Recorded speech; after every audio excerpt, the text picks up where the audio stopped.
الحمد لله رب العالمين والعاقبة للمتقين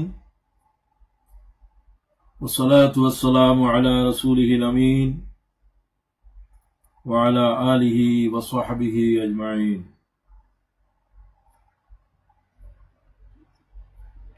সমস্ত তারিফ সে আল্লাহ পরওয়ারদিগারের যিনি ওয়াহদাহু লা শারীকা লাহ। দরুদ এবং সালাম মুহাম্মদ আরবি সাল্লাল্লাহু আলাইহি ওয়াসাল্লামের জন্য, যিনি আমাদের কলিজার চাইতেও বেশি দামি, যিনি বিশ্ব মানবতার সর্বশেষ আল্লাহ তাআলার রাসূল রাহবার। ইসলামী আন্দোলনের ইউরোপে অবস্থানরত ভাই এবং বোনেরা, যারা আন্দোলনের কিছু সিঁড়ি অতিক্রম করে একটা মানে পৌঁছার জন্য যাদেরকে বাছাই করা হয়েছে, আমি তাদেরকে স্বাগত জানাই। আসসালামু আলাইকুম। আমি ভাই বোনদেরকে প্রথমে বলতে চাই, নিজকে গঠন করা এটা একটা সাধনা, এবং এই সাধনাকে আল্লাহ বলছেন এটা একটা প্রচন্ড প্রতিযোগিতা। আমি সবার চাইতে কিভাবে সামনে যেতে পারি। وَسَارِعُوا إِلَى مَغْفِرَةٍ مِّن رَّبِّكُمْ وَجَنَّةٍ عَرْضُهَا السَّمَاوَاتُ وَالْأَرْضُ أُعِدَّتْ لِلْمُتَّقِينَ। সূরা আল ইমরান 133 আয়াত। যাদের হেফজ নাই, সমস্ত আয়াত সিনার ভিতরে ধরে রাখতে হবে। وَسَارِعُوا إِلَى مَغْفِرَةٍ, be quick in the race, প্রতিযোগিতার ভিতরে দ্রুত ধাবমান হও। আল্লাহ বলতেছেন এগুলো। এই আয়াত কুরআন শরীফের সূরা হাদীদেও আছে, আর এখানে একটু বিস্তারিত ভাবে আছে। আল্লাহ বলছেন এই পথের উপরে হাঁটলে চলবে না, দৌড়াইতে হবে। দৌড়াইলে চলবে না, প্রতিযোগিতার সাথে দৌড়াইতে হবে। কথাগুলো বুঝে নিয়েন। এখন আমি অগ্রসর হওয়ার কি প্রয়োজন, রোকন হওয়ার কি দরকার আল্লাহরে জিজ্ঞাসা করেন না। আল্লাহ তো করছে এই কাঙ্ক্ষিত মানে পৌঁছার জন্য প্রতিযোগিতার সাথে প্রচন্ড গতিতে ধাবমান হও। আমার ভিতরে কি সেই গতি এসেছে? এটা কোনো দায়িত্বশীলের বক্তব্য নয়, সরাসরি আল্লাহ তাআলার কোরআনের আয়াত বলছি আমি। লা রাইবা ফীহ, লা রাইবা ফীহ শব্দ প্রয়োগ করার কোন কিতাব আকাশে নাই, জমিনে নাই। এই কিতাব ইনজিল নয়, তৌরাত নয়, জবুর নয়, অন্যগুলা তো আর বলার প্রয়োজন নাই। এটা একমাত্র কোরআন, যেটার উপরে লা রাইবা ফীহ এই বিশেষণ প্রয়োগ করা যায়। সেই কিতাবেই আল্লাহ তাআলা বলেন ওয়াসারিউ, be quick in the race, ইলা মাগফিরাহ, for forgiveness from your lord. ক্ষমা, জান্নাতে যাওয়ার প্রথম শর্ত হলো ক্ষমা করা লাগবে।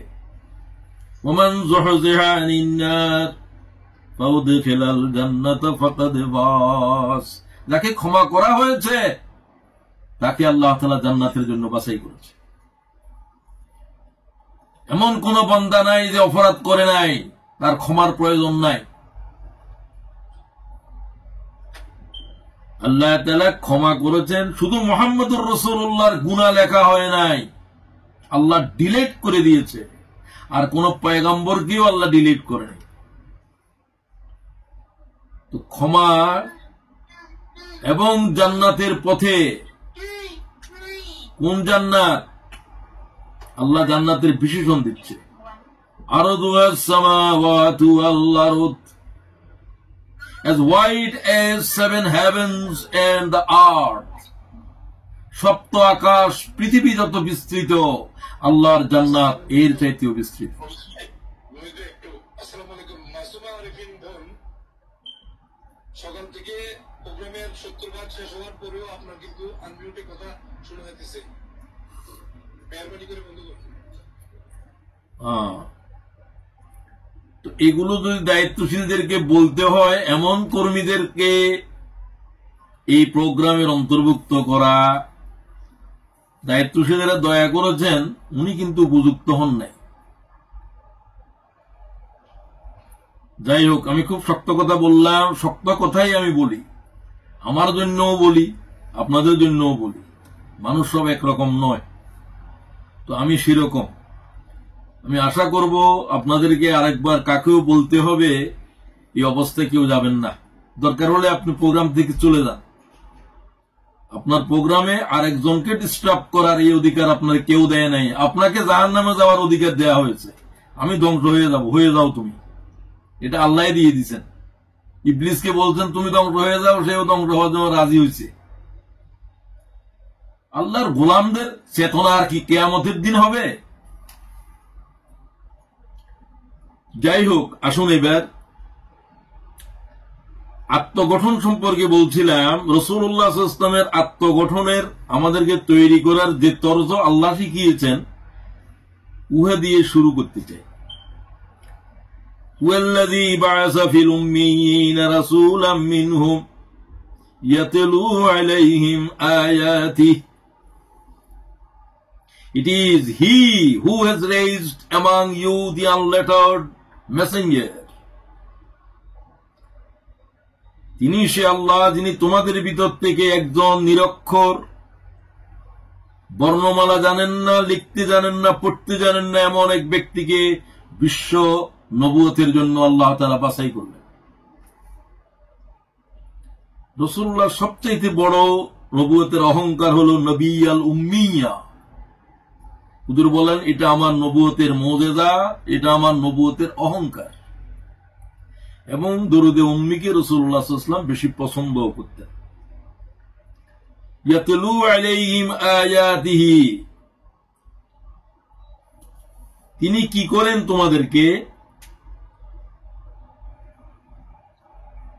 The unlettered messenger of their own, তাদের ভিতর থেকেই আমি একজন উম্মি রসুল খাড়া করে দিলাম। একে তারা আগের থেকে চিনত। কি চিনত? জাফর বিন আবু তালেব নাজ্জাশীর দরবারে বললেন, আমাদের কাছে এমন একজন ব্যক্তি নবুয়তের আওয়াজ তুলল, তার 4টে বৈশিষ্ট্য আমি বলছি। নারিফু নাসাবাহু ওয়া সিদকাহু ওয়া আমানাতাহু ওয়া আফাফাহু।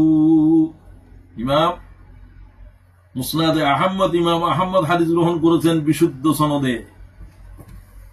হযরত জাফরের যে বক্তব্য নাজ্জাশীর দরবারে, যে বক্তব্যের পরে নাজ্জাশী ঈমান এনে ফেলছে,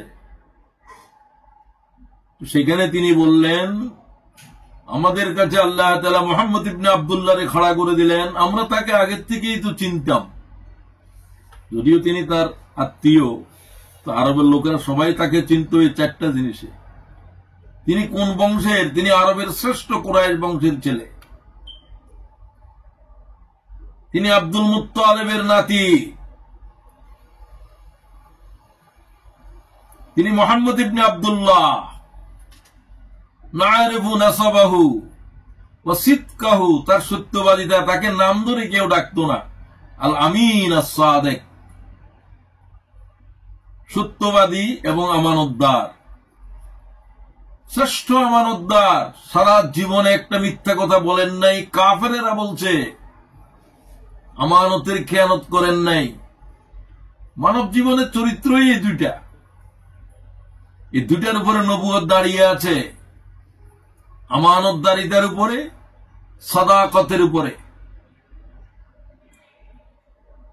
সুবহানাল্লাহ ওয়া বিহামদি। সমগ্র পৃথিবীর সমস্ত রোগ হলো এই 2 শব্দের ভিতর।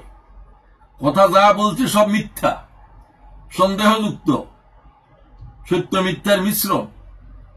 আর আমানতদারিতা তো এই শব্দ এখন পৃথিবী থেকে বিদায় নিয়েছে। এটা পৃথিবীতে কবে ফিরে আসবে, কোন দেশে আসবে, আল্লাহ তাআলাই জানে। পৃথিবীর কোন রাষ্ট্রনায়ক ইল্লা দিয়ে বলার কোনো উপায় নাই, যার কাছে কামা হক্কু আমানতদারিতা আছে। মানুষের জান মানুষের মাল, কোন আমানতদারিতেই কোথাও নাই। অথচ দায়িত্ব দেওয়ার জন্য এই 2 গুণ থাকতেই হবে।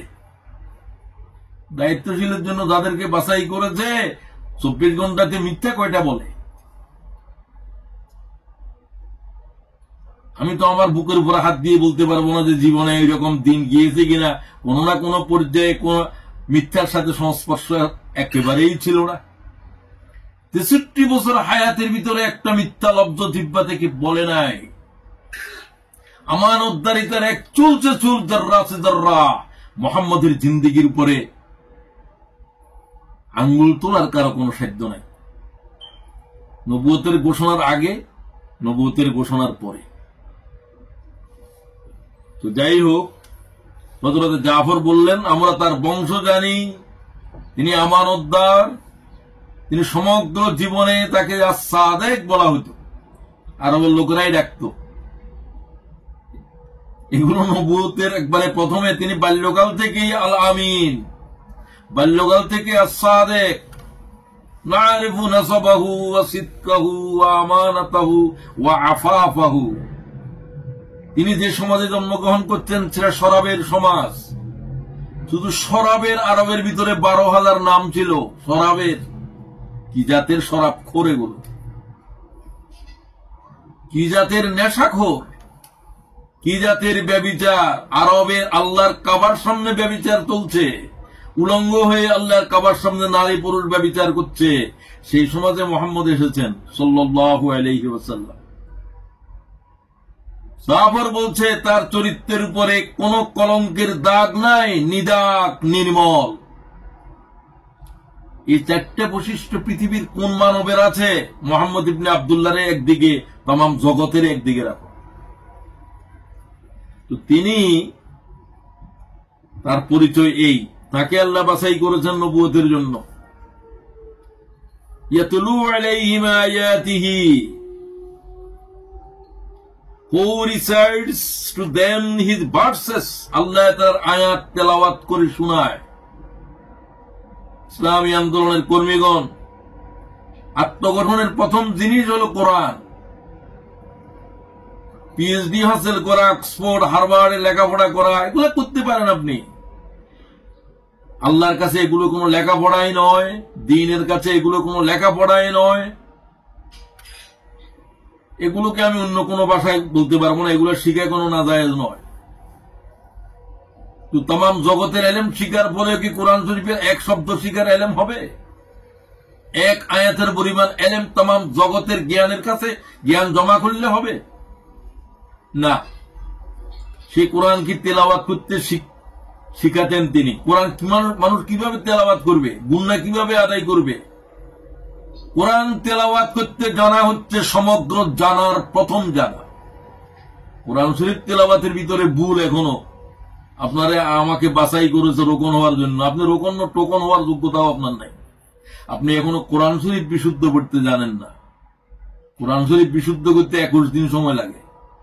একেবারে মাপা গনা হিসাব বলছেন, 21 দিন সময়, আর তো 1 মাস না হয়ে লাগলো। এবং এটা শিখতে হবে কারির কাছে বসে বসে। 80 বছরের উপরে বয়স, সারা দুনিয়ার শ্রেষ্ঠ আলেমদের অন্যতম ইবনুল কাইয়িম জাওজি, তিনি বললেন, আমি তো তাসবিদের ইলম শিখি নাই, এত ইলম শিখলাম। আমি এখন তাসবিদের ইলম শিখার জন্য তিনি যাচ্ছেন যখন, তখন তার বয়স কেউ বলছে 90, কেউ বলছে 80-র উপরে। জীবনের এই সময় পর্যন্ত ইলমের এই পিপাসা ইবনুল কাইয়িম জাওজি, নাম শুনে নিয়েন। যিনি বলছেন, আমি কিতাবের উপরে মৃত্যুবরণ করব, কিতাবের পাতা হবে আমার কফে। সুবহানাল্লাহ বিহামদি। যাই হোক, তো আমাদেরকে রাসূলুল্লাহ সাল্লাল্লাহু আলাইহি ওয়াসাল্লাম শিখিয়েছেন কোরআন তিলাওয়াত কিভাবে করতে হবে। এটা একটা গুরুত্বপূর্ণ বিষয়। ওয়া ইউআল্লিমুহুমুল কিতাব, তিনি এই কিতাবের জ্ঞান শিক্ষা দিয়েছেন। যা তিলাওয়াত করলো তার ভিতরে আল্লাহ তাআলা কি বলতে চাইলেন? আল্লাযীনা ইউমিনুনা বিল গায়ব ওয়া ইউকিমুনাস সালাত ওয়া মিম্মা রাযাকনাহুম ইউনফিকুন। কি বললেন? ওটা হলো টু আন্ডারস্ট্যান্ড দ্য কোরআন। তিনি শিখালেন আমাদেরকে, তেলাওয়াত শিখালেন, কোরআন শরীফের আয়াতের মর্ম শিখালেন, কি কি শিখতে হবে শুনেন আত্মগঠনের জন্য। ওয়াল হিকমা, কিভাবে কোরআনকে নিজের জীবনের উপরে গ্রহণ করতে হবে। রাসূলুল্লাহর সুন্নাহ হলো হিকমা, তিনি দেখাই দিলেন, শিখালেন। এবং ওয়ায়ুযাক্কিহিম, তিনি তাদেরকে পরিচ্ছন্ন করলেন। এদের ভিতরে, এদের চিন্তার ভিতরে, আমলের ভিতরে শিরিক, কুফর, বেদাত নাই, যে কোনো গুনাহ নাই, সব আছে, এগুলো থেকে পরিচ্ছন্ন করলেন।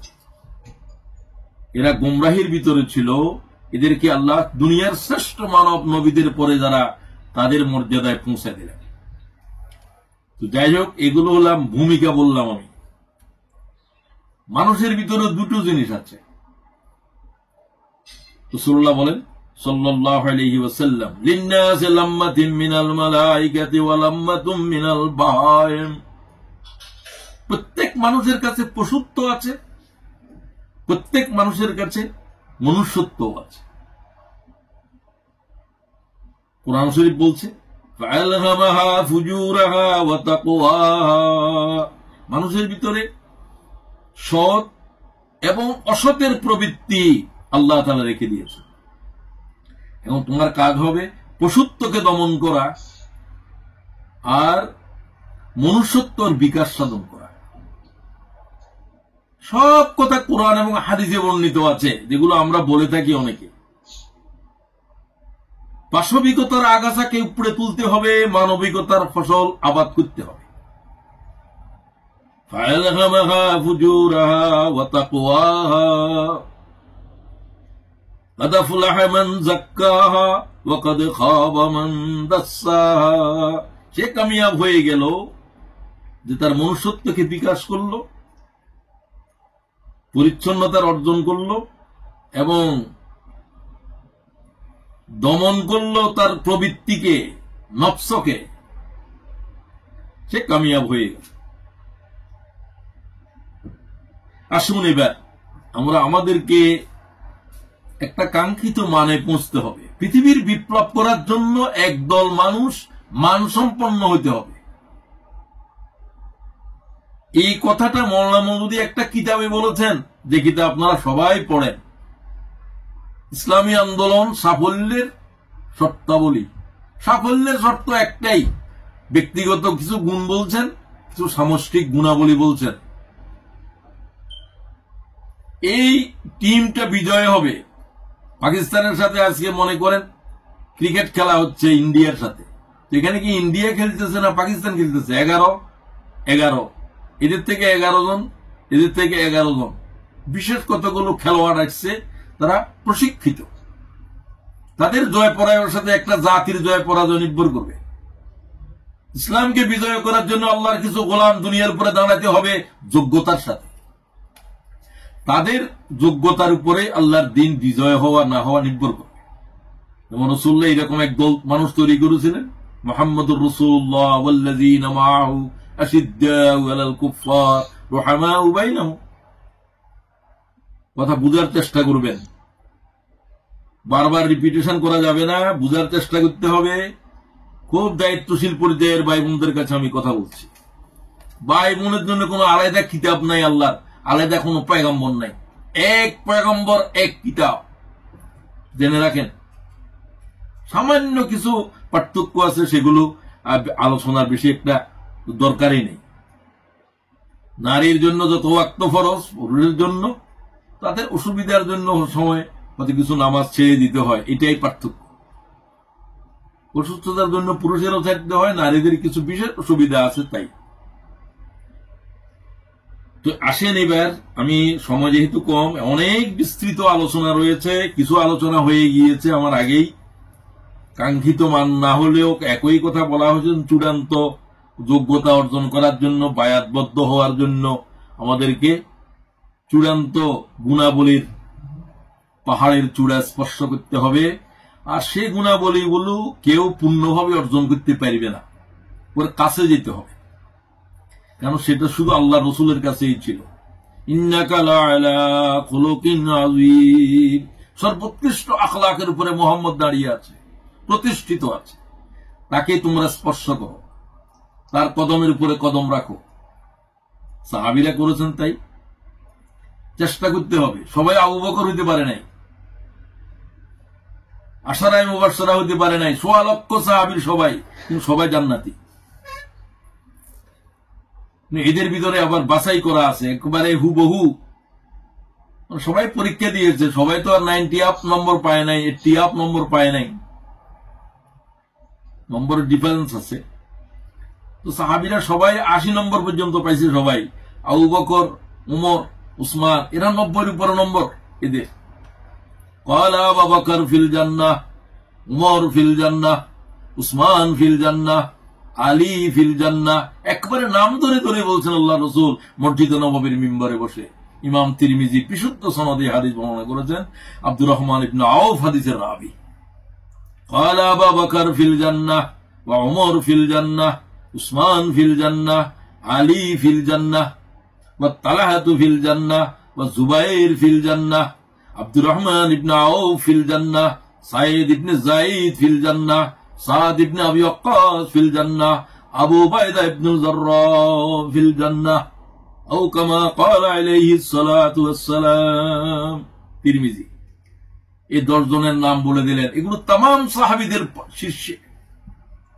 এদেরকে বলা হয় আশারায়ে মুবাশশারা, যাদেরকে দুনিয়া থেকে রাসূল জান্নাতি বলে দিয়েছে।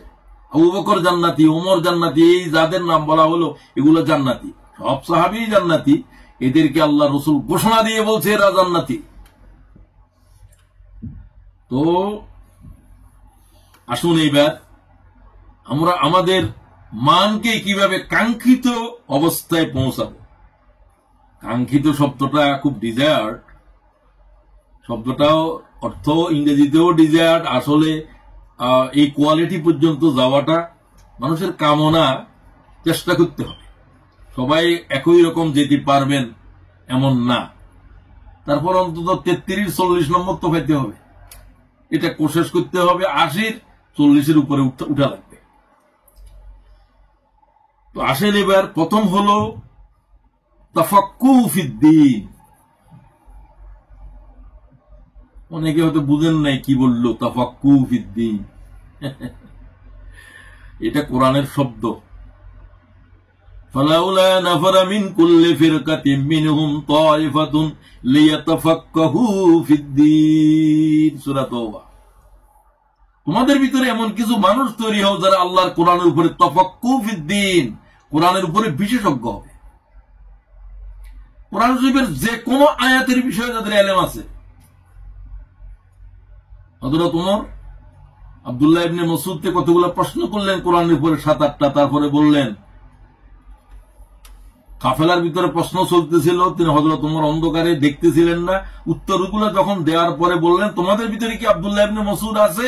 তিনি বললেন যে আমিরুল মুমিনিন, আমি জবাব দিচ্ছি, তুমি সামনে আসো। হযরত ওমর তার আলিঙ্গন করলেন, ভালোবাসছেন। এরপর আব্দুল্লাহ ইবনে ওমর বললেন, আমিরুল মুমিনিন, কোরআন শরীফের 6664 আয়াতের এমন একটা আয়াত নাই যে আয়াতের শানে নজুল, যে আয়াতের গুরুত্ব আল্লাহ আমার সিনার ভিতরে জমা করে নেয়। কোরআনে তাফাক্কুহু ফিদ্দীন বুঝছেন না? বুঝলে তো আর কিছু করার নাই। এটা হলো স্ট্যান্ডার্ড, এটা হলো মান, এটা হলো ডিজায়ার্ড কোয়ালিটিস। কোরআনের উপরে এতটুকু দখল লাগবে। সূরা ফাতিহা আজ বুঝে নাই, সদস্য হয়ে যান। কত সদস্য কত রকমের, আল্লাহ তো জিজ্ঞাসা করবে না কে সদস্য ছিল। এগুলো আমাদের পরিমাপ। আমরা চাচ্ছি আল্লাহ তাআলার নিকটে যাওয়ার জন্য ভাই বোনদের কিছু গুনাহ বলে আসা দরকার। তো তাফাক্কুহু ফিদ্দীন, দ্বীনের উপরে জ্ঞান।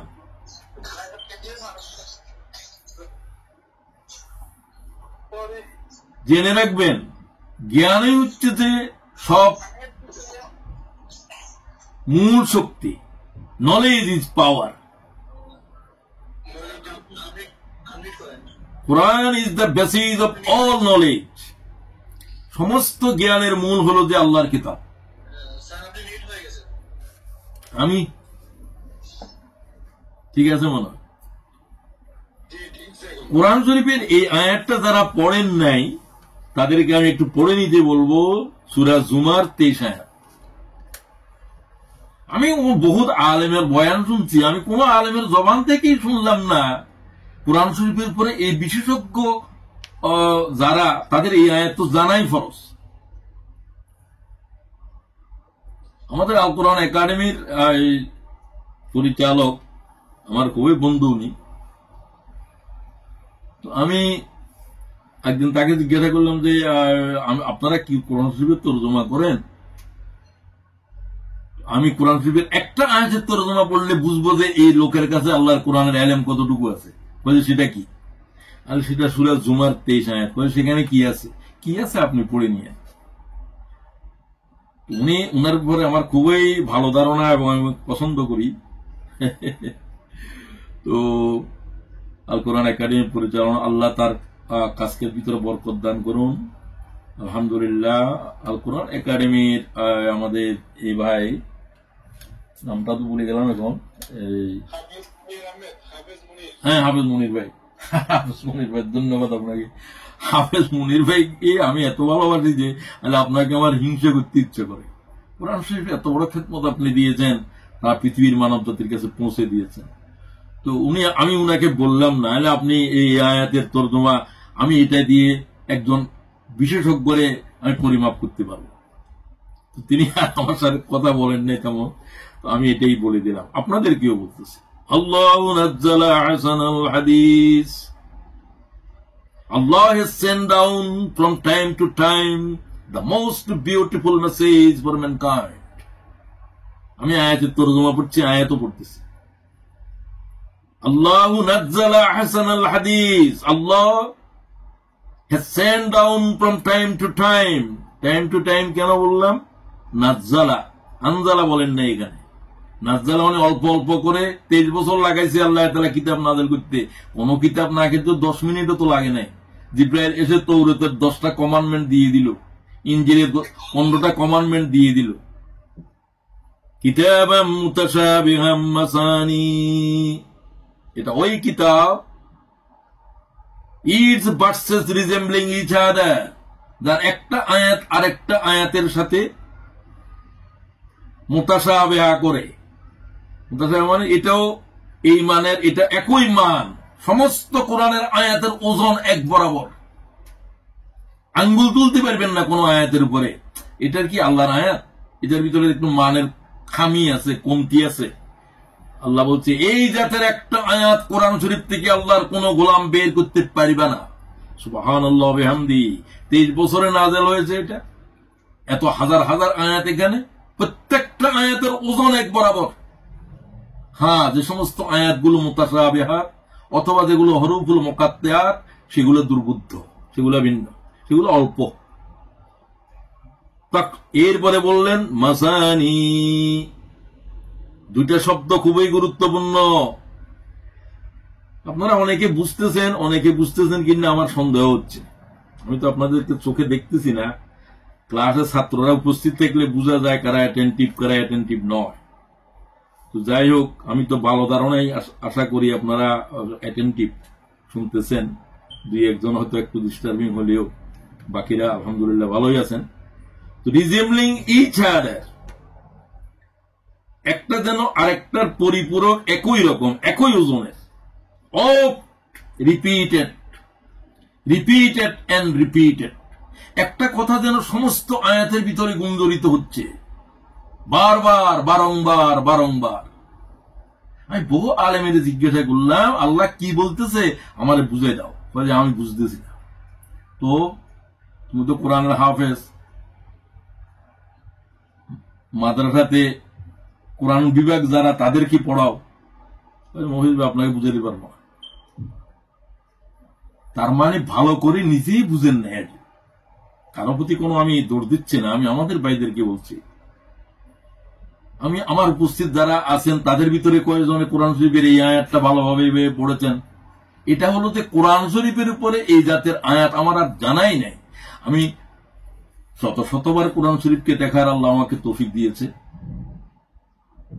70-এর দশক থেকে এমন কোন বছর নাই যে আমি কোরআন শরীফের টপ টু বটম পড়ি নাই, অর্থ সহ। আল্লাহ তাআলা আমাকে তৌফিক দিয়েছেন। আমি তো ওই পরিবারের থেকে আছি যে পরিবারের ভিতরে, বংশের ভিতরে কোনো আলেম নাই। আমার 14 পুরুষের ভিতরে কোনো আলেম আছে আমি জানি না।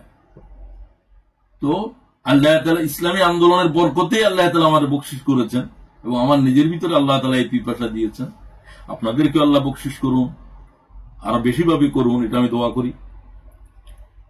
এই যে বারংবার বারংবার এই কথাটা জবাব দিতে পারলো না তো অনেকেই, শুধু তফহিমুল কোরআনের মুসান্নিফের আমি জবাব পেয়েছি কিছুটা বলবো।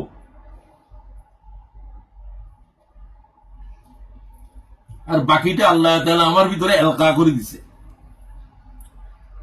ওই যে শাহ ওলিউল্লাহ সাহেব বলতেন, উনি কিতাবের মাঝে মাঝে কয় আল্লামানি রাব্বি, আল্লাহ আমারে বলে দিচ্ছে।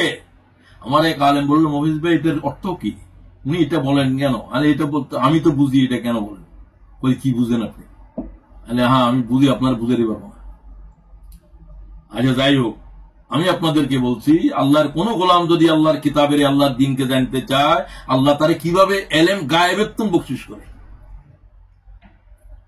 গায়েবেত্তন বকশিশ করে আপনি যা জেনে নিতে পারবেন। আমি আমার জীবনে হাজার হাজার বার দেখেছি এটা। কিন্তু আপনাকে আগ্রহী হইতে হবে জিনের জানার ক্ষেত্রে, বুঝার ক্ষেত্রে। তো আল্লাহ বলছেন যে একটা কথা বারংবার বারংবার প্রতিটি আয়াতের বুকের ভিতরে আছে, সেটা তৌহিদ। আমি বলে দিলাম তৌহিদ, আপনি এটা খুঁজে বের করতে আপনার অনেকের উমর শেষ হয়ে যাবে। আমার তো এখন উমর শেষ হয়ে শেষ প্রান্তে দাঁড়াইছে। আমার বুঝতে 72 বছর লাগছে, 70 বছর গেছে। 50 বছর ধরেন আমি কোরআন শরীফের সাগরের তীরে তীরে আছি। আল্লাহ তাআলার শুকরিয়া আদায় করছি। আমি আপনারা আমার পরিবারের লোক বিদায় এত কথা বলতেছি, এত আপন কথা অন্যদের কাছে বলার দরকার নেই। আমি অন্যদের কাছে কথাও বলি না। এরা পন্ডিত, এদেরকে আমরা কি বলবো? আমি আমাদের ভাইদের কাছে, বোনদের কাছে এই কথা বলি, এবং আমি বলি যে অন্যদের কাছে কথা বলার প্রয়োজন নেই। আমি তাদের কাছে কথা বলবো যারা আল্লাহর দিন, আল্লাহর কোরআন কায়েম করার যুদ্ধ করছে।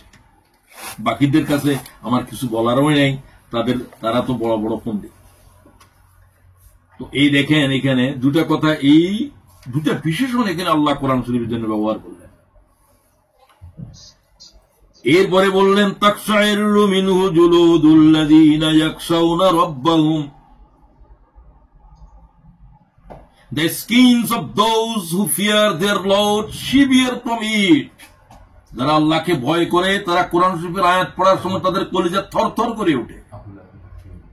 আমার কলিজা কি নড়ে? নড়ে না। তার মানে আমার ভিতরে আল্লাহর খৌফ জাগে না। আল্লাহ বলছেন জুলুদ, তাদের চামড়া, তাদের প্রতিটি পশম নড়ে উঠবে। এখানে কলিজার কথা বলেন নাই, বলতে যে চামড়ার প্রতিটি পশম নড়ে উঠবে। আল্লাহর কোরআন শরীফের আওয়াজ তার কলবের উপরে, তার দেহের উপরে এইভাবে আসর করবে। সুম্মা তালিনু জুলুদুহুম ওয়া কুলুবুহুম, তার দেহ তার মন দুইটাই, জুলুদ এবং তার কুলুব, ইলা যিকিরিল্লাহ, আল্লাহর স্মরণে মুতাওয়াজ্জহ হয়ে যাবে। কি বলে আল্লাহ তাআলা? কোরআন কি সে কোথাও বলল? কোরআনের আসর কি মানব দেহের উপরে, মানব কলিজার উপরে? আল্লাহ তাআলা বলে যালিকা হুদাল্লাহ, হেদায়েতের এটাই হলো কিতাব। তৌরাত, ইনজিল, জবুর এগুলা কোনটাই এখন হেদায়েতের কিতাব নয়। আর যত কিতাবের নাম, যত বুখারী, মুসলিম, আবু দাউদ বলতেছেন, আল্লাহ বলছে যালিকা হুদাল্লাহ, এই হচ্ছে আল্লাহর হেদায়েতের কিতাব। হেদায়েত এই কিতাবের ভিতরে আছে, এই কিতাবের আয়াতের ভিতরে আছে। এই কিতাবের আয়াত কোন নবী বানাতে পারবে না, রাসূল বানাতে পারবে না, তাম পৃথিবীর মানব একটা আয়াত বানাতে পারবে না। আমি যখন বলি যে কোরআন শরীফের কাছে বুখারী শরীফ কি কোনো কিতাব, আপনি বলেন যে বুখারী শরীফ তো হেই সেই অমুক তমুক। জামাত ইসলামের কেন্দ্রীয় লোকেরা আমার পরামর্শ দেয়, তাহলে তোমাদের পরামর্শ গ্রহণ করলাম। তবে তোমাদের কাছে আমার পরামর্শ হলো যে তোমরা তোমাদের ইমান ঠিক করো। ওই কোরআন শরীফের মোকাবেলা যদি কোনো কিতাব আছে মনে করে, তোমার ইমান নাই আল্লাহর কিতাবের উপরে। আল্লাহ কি বলেন? قل لئن اجتمعت الإنس والجن على أن يأتوا بمثل هذا القرآن, এই কোরআনের একটা আয়াত বানানোর জন্য 1,24,000 পয়গম্বর জমা করো। জিন্নাত জমা করো, মানব জমা হও, মালাইকা জমা করো, আল্লাহ ছাড়া যাদের দরকার তারে হাজির করো, একটা আয়াত বানাতে বলো, ইলা ইয়াউমিল কিয়ামা, কিয়ামত পর্যন্ত সময় দিলাম আমি। লা ইয়াতুনা বিমিসলিহি, বানাইতে পারিবা, আমার কোরআনের মতো পারিবা না। বর্ণমালাও তোমার জানা আছে 29টা, সবকিছু জানা আছে। কি কিতাব আল্লাহ নাযিল করলেন, আমি কি পড়ি আজ সদস্য হয়ে যাচ্ছে। আমি যদি জিজ্ঞাসা করি আলিফ লাম মিমের থেকে নাস পর্যন্ত কয়বার খতম করেছেন জেনে বুঝে, হয়তো কি জানে 2-1 জনে বলতে পারবেন যে পড়েছি 2-1 বার। তো অনেকে এখনো কোরআন শরীফ বিশুদ্ধও জানেন না। আমি আপনাদেরকে আর কিছু বলতে চাচ্ছি না, আপনারা বুঝে নেন, যার যার অবস্থার প্রতি সে নজর করে। তো আমি প্রথম কথা শেষ করতে চাই, কোরআন শরীফের উপরে মান হলো প্রতিদিন 2টা আয়াত বুঝে বুঝে পড়া নয়। দিস ইজ নট মান। মান হলো কোরআন শরীফ পড়ার সাথে কাগজ কলম হাতে নাও। মওলানা মওদুদী সাহেব বলেন, অনার্স ক্লাসের ছাত্র পরীক্ষার পূর্ব রজনীতে যে পিপাসা নিয়ে লেখাপড়া করে, আল্লাহর কোরআনকে কলম হাতে সেভাবে পড়ো।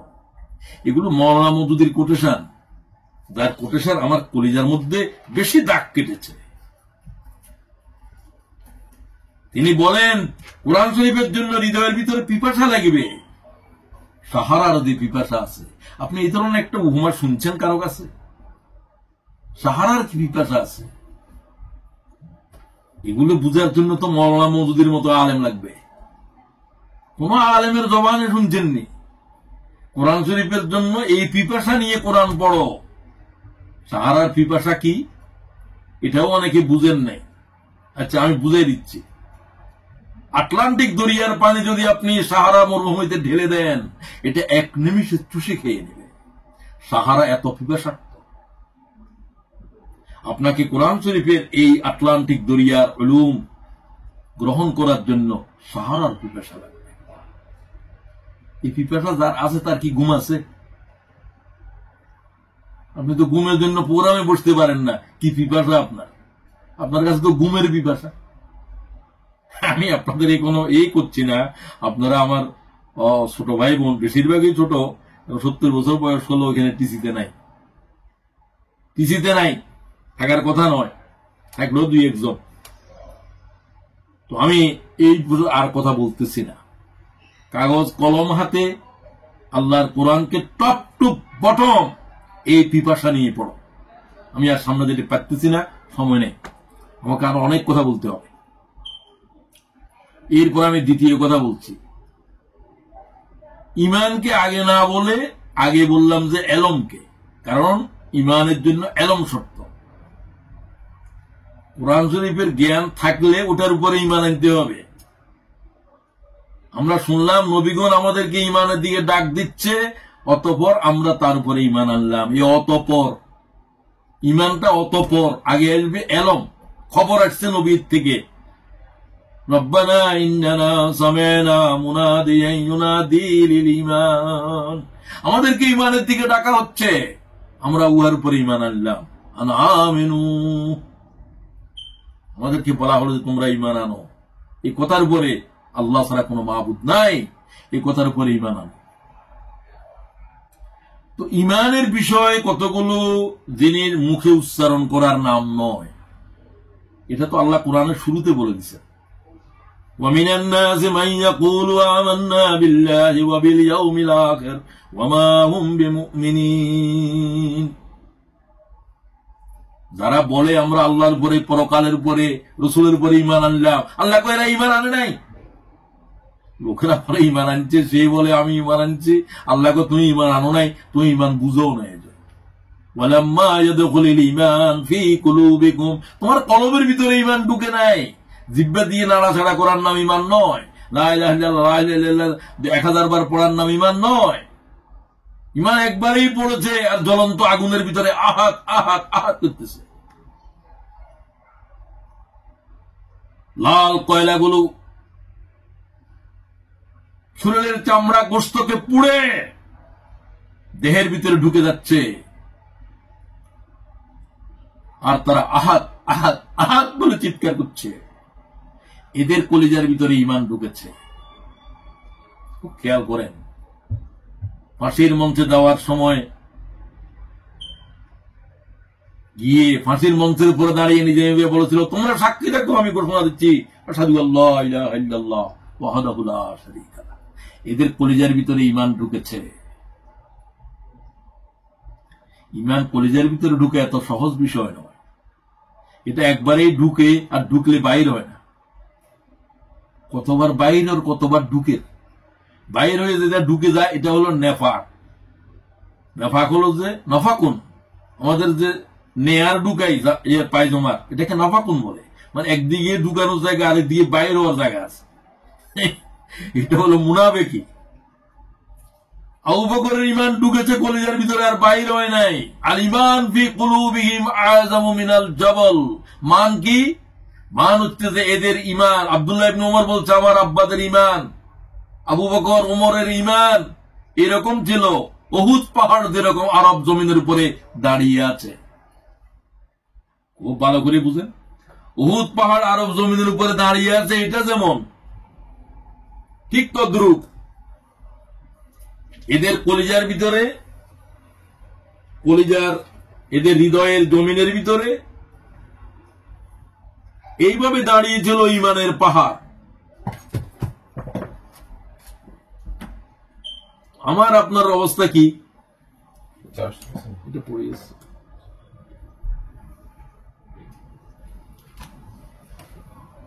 আচ্ছা, ঈমানের উপরে বেশি কথা বলতে, ঈমানকে ইয়াকিনে পৌঁছাতে হবে। মান হলো এটা। ঈমান থেকে শিরিক নেফাক বের করতে হবে। শিরিক যুক্ত ঈমানের নাম ঈমান নয়। ওই বাইর হয়ে ঢুকে এই মুনাফিকের নাম ঈমান নয়।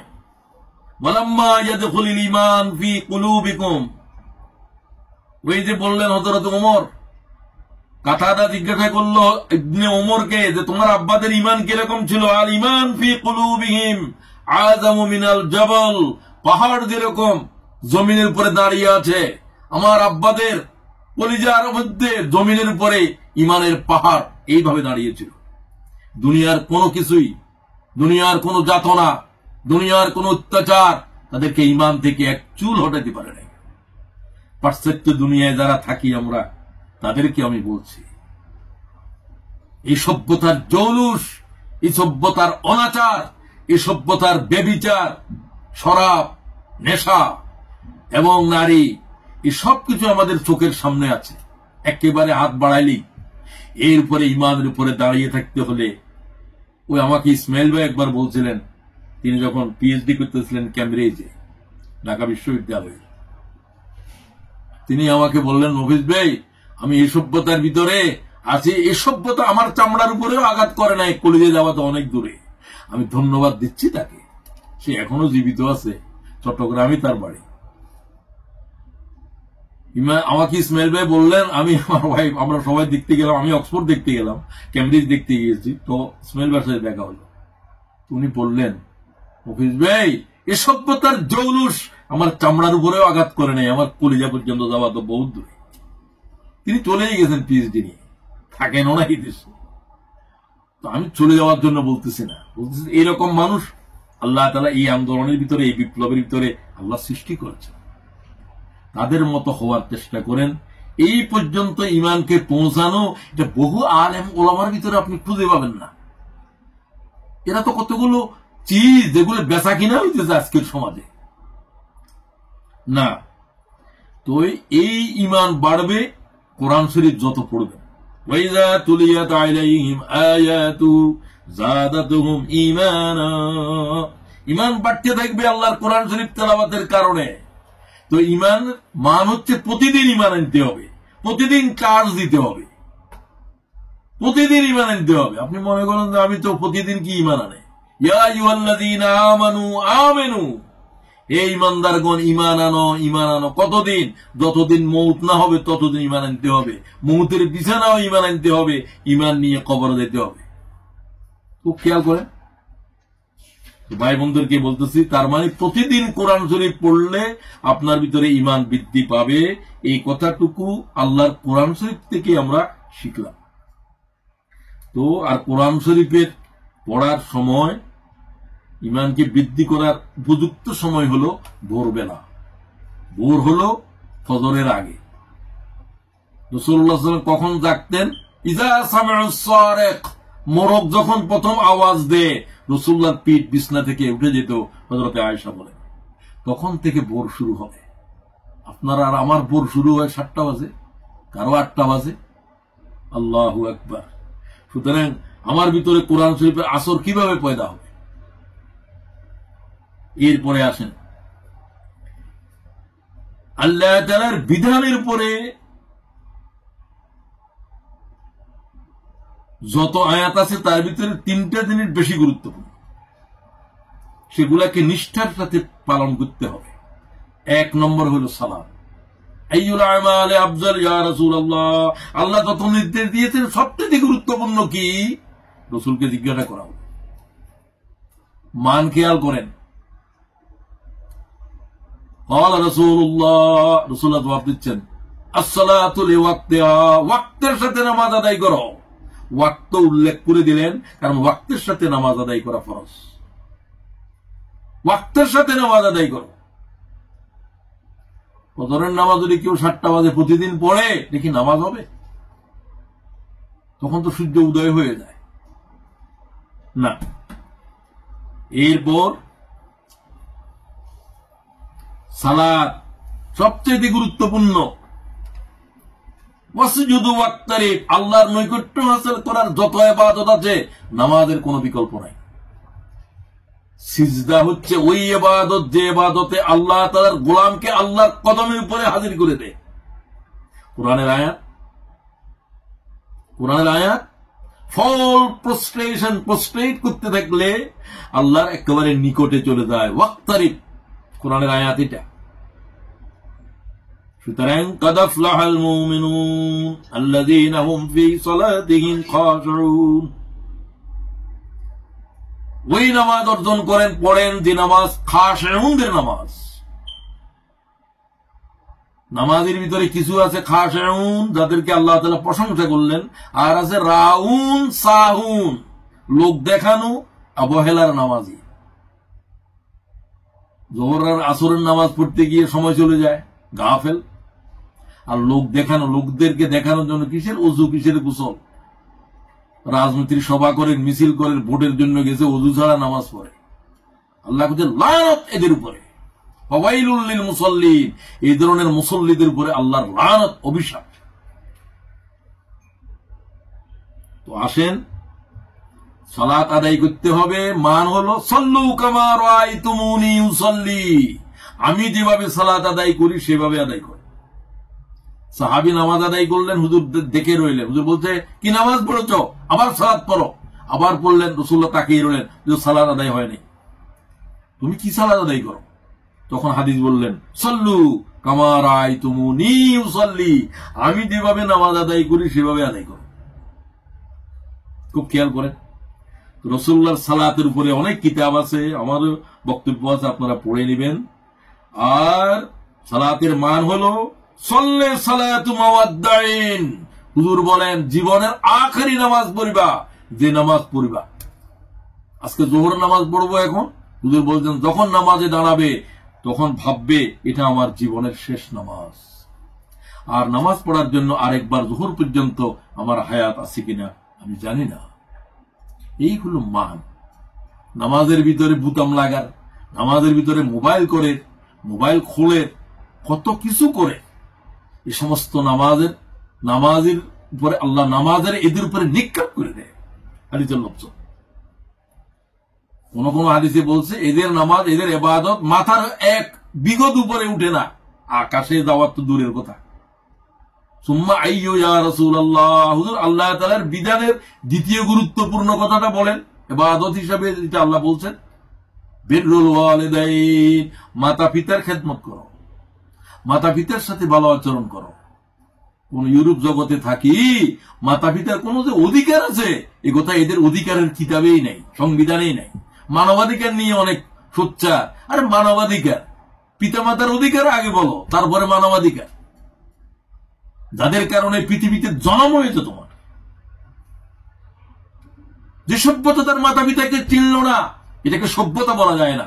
পশু তার মাতা পিতাকে চিনে না, বড় হয়ে গেছে, কোনটা বাপ কোনটা মা এটা কুকুরেও চিনে না, শিগালেও চিনে না, হাতিও চিনে না, এরা চিনে না। কিন্তু এদের দুগ্ধ পুষ্য পর্যন্ত মারে অন্তত চিনে। যে সভ্যতা মানব জাতিকে তার পিতামাতা হারিয়ে ফেলেছে, সে সভ্যতার উপরে লালত করতেছে। কবে যে তারা বুঝে আসবে যে এই পৃথিবীতে সবচেয়ে গুরুত্বপূর্ণ অধিকার আমার মাতা পিতা। তোমার কুকুরের হক তুমি বুঝো, সকালে একবার তারা হাঁটায়, বিকালে একবার হাঁটায়, তার অধিকার এটা, তারা গভর্নমেন্টের পয়সা দেয় এবং তার প্রতি এই দায়িত্ব। তার ঘরের ভিতরে ঘরের ভিতরে কুকুরের জায়গা আছে, তার মায়ের জায়গা নাই, বাপের জায়গা নাই, তুই তো মারছি সভ্যতার উপরে। আফসোস আমাদের জন্য, আমরা কি অসহায়, এবং আমাদের জন্য এই অসহায়ত্ব আসতেছে। আমাদের ছেলে সন্তানেরাও আমাদেরকে চিনবে না। 18 বছর পরে তো আর দরকার নেই, 18 বছর পরে মা বাপের প্রয়োজন নেই। মা বাপ কি তোমাকে শুধু লালন করার জন্য?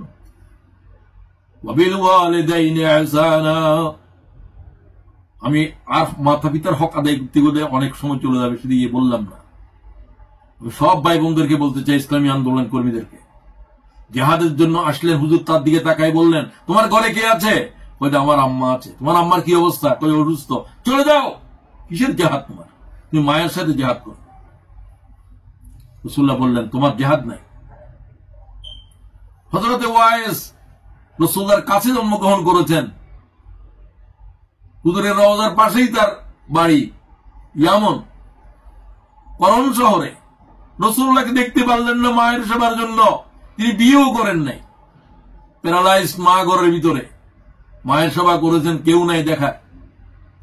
আল্লাহ রসুল জীবিত থাকা অবস্থায় তার মা ইন্তেকাল করে নাই।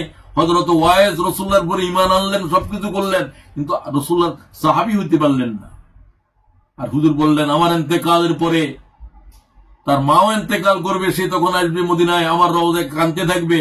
তোমরা যারা জীবিত থাকবে তারা ওয়াইজের কাছে দোয়া চাইবে, ওয়াইজ যা আল্লাহর কাছে চাইবে আল্লাহ তাই দিবে। হাত নামানো লাগবে না, হাত তোলা অবস্থার ভিতরে দোয়া কবুল হবে। হযরত ওমর জমানায় আসছিলেন, হযরত ওমর বললেন আপনি আমার জন্য দোয়া করেন। আমি কি দোয়া করবো, তোমরা তো আল্লাহ রসুলের সাহাবী। বলছেন না, রাসূলুল্লাহ বলছে ওয়াইজের কাছে দোয়া চাইবে, তার মায়ের দোয়া, সেই ওই জাতের ওলি হয়েছে, আল্লাহ প্রিয় হয়েছে, তার দোয়া চাইতে দেরি, কবুল হইতে দেরি। সে মাতা পিতাকে আপনি চিনলেন না, আপনি অমুক হুজুরের হাতে যান, তমুক হুজুরের বয়ান শুনেন, কি কি শুনেন, কত কিছু করেন, শুনেন, কোনো আপত্তি নাই। আপনি জানেন না যে আপনার মাতা পিতার হক পয়গম্বরের চাইতে বেশি। সুবহানাল্লাহ ওয়া বিহামদিহি। বুঝেছেন আপনি? বুঝেছেন? বুঝেন নাই অনেকেই। এরপরে আমি বলতে চাই, সুম্মা আইয়ু। সাহাবী বলে হুজুর আর একটা কথা বলেন। আল্লাহর গুরুত্বপূর্ণ নির্দেশ, আল জিহাদ ফি সাবিলিল্লাহ, আল্লাহর দ্বীন কায়েমের যুদ্ধ করো। দেখেন, একটা আল্লাহর হক সালাত, আর একটা দ্বীনের হক মাতা পিতার হক। রাসূলুল্লাহ বলেন আল্লাহর সমস্ত নির্দেশের এইটা হলো যে মহকম, এই তিনটা কথা হলো যে সবকিছুর মূল। আমাদের ভাইদেরকে বলতে চাই, মাতা পিতাকে যারা অবহেলা করো, কেউ বইয়ের কারণে, কেউ শ্বশুর বাড়ির কারণে, ইসলামী আন্দোলন, তাম জিন্দিগির ইসলামী আন্দোলন কোনো কাজে আসবে না। তুমি লিখে নাও, এটা তাম জীবনের ইসলামী আন্দোলন, খোদার পথে জীবন দেওয়াও কোনো কাজে আসবে না। তোমার আব্বা আম্মা যদি তোমাকে লানত করে, মা বাপের রেখে আসছে পিএইচডি হোল্ডার বলে, ওল্ড ম্যানস হাউসের ভিতর, বৃদ্ধাশ্রমের ভিতর, বেশরম। আর জেহাদে তো কোনোদিন দাঁড়ালোই না, কয় এখন তো জেহাদ নাই। রাসূলুল্লাহ বললেন আল্লাহর গুরুত্বপূর্ণ নির্দেশ তৃতীয় হলো যে আল্লাহর দ্বীন কায়েমের যুদ্ধ করো। কোন ফিসাবই বললো না, কোন হুজুরি বললো না। সবাই বলে যে এখন আর জেহাদ কি, এখন দ্বীন কায়েমের যুদ্ধ কি? এগুলো তো উহুদে বদরে শেষ হয়ে গেছে। এদের কাছে আল্লাহর কোরআনের মুহাম্মদ রাসূলুল্লাহর হাদিসের ইলম আছে, কে বলে? আমি তো বলতে পারছি না। এই হাদিস ইমাম বুখারী গ্রহণ করেছে বিশুদ্ধ সনদে। ইমাম বুখারী গ্রহণ করতে বললে আর বিশুদ্ধ সনদে বলার কোনো দরকারই নেই। এরপরে বলতে চাই, আল্লাহ যে সমস্ত জিনিস হারাম করে দিয়েছে তার কাছে যাওয়া যাবে না। নির্দেশের ক্ষেত্রে 3টা গুরুত্বপূর্ণ, আর গুনাহের ক্ষেত্রে 3টা বলতেছি আমি। এক হলো শিরক। আমার কোন বান্দা শিরিক করতে পারে না। আমার বান্দা, আল্লাহ বলছেন ইবাদের রহমান, শিরিক করতে পারে না। আল্লাহকে ছাড়া কাকেও ডাকতে পারে না, কারো বন্দেগী করতে পারে না। ওয়ালা ইয়াজনুন, জানা করতে পারে না। খেয়াল করে, আল্লাহর সাথে শিরিক, নিজের উপরে যত অত্যাচার সেটা হলো যে জেনা। এরপরে বলছে ওয়াকাতালুন নাফস, মানব খুন করা। আল্লাহর বান্দাদের উপরে যত অপরাধ, সবচেয়ে বড় অপরাধ হলো খুন। এই 3 অপরাধকারীর জন্য আল্লাহর জান্নাত হারাম, হারাম এবং হারাম। হ্যাঁ, অপরাধকারীরা যদি তওবা করে, ইল্লা মান তাবা ওয়া আমানা ওয়া আমিলা আমালান সালিহা ফাউলাইকা ইউবাদদিলুল্লাহু সাইয়্যাতিহিম হাসানাত ওয়া কানা আল্লাহু গফুরার রহিমা। যারা এই অপরাধ সমূহ করার পরে শিরিকের মতো গুনাহ করে ফেলছে, জিনার মতো অপরাধে লিপ্ত হয়েছিল, মানব খুনের সাথে জড়িত হয়েছিল, কোন নিরপরাধ মানুষের খুন করা হোক এ কথা বলছে, মুখে বলছে, কাগজে লিখেছে, স্লোগান দিয়েছে, সেও খুনি। একটা মানব খুন করা আল্লাহর কাছে সমগ্র পৃথিবী জ্বালাই দেওয়ার থেকে ভয়ঙ্কর। এইরকম অপরাধ করার পরেও যদি তওবা করে, তওবাতুন নসুহা,